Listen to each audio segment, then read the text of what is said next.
At the end of October 2022 in China, a robot dog with a machine gun was launched. It can be transported by drones. In a video recorded, a robot dog was dropped from a drone onto the roof of a building. After the UAV left, the robot dog equipped with a gun on its back stood up and began surveying the landing area for potential threats. These drones can be used to attack vulnerable enemy positions capable of suicide bombing. In addition, Zhuhai Xi'an Company is also developing a new type of unmanned helicopter called Blowfish A3, which is 2 meter long and 0.5 m wide. It can carry many different types of machine guns and is designed to fire from many different angles while flying. The Blowfish A3 drone can be equipped with a machine gun or a 40 mm grenade launcher.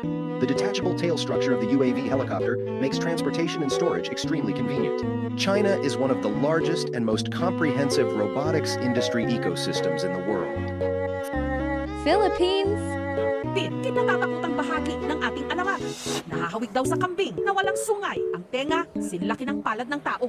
Ang ulo, nakayuko sa gitna ng mga paa. Ang mahaba nitong buntot, ang itinang aatake raw nito. Pabaliktad kung ito'y maglakad. At may kakayahang maging invisible. Di umano, ang sigbin, sumisipsip ng dugo. Takot ang ilang taga Talisay City, Cebu dahil sa umano'y manananggal na nakita raw ng dalawang dalagita sa bubong ng isang bahay. Connie, nababalot kayo ng takot ang mga residente ng sitio Calachuchi sa barangay Dumlog, Talisay City dito sa Cebu dahil sa umano'y nakitang manananggal. Na in-upload ng isang netizen, makikita at maririnig ang iyakan ng dalawang dalagita. Nangyari ito sa sitio Calachuchi sa Talisay City, Cebu.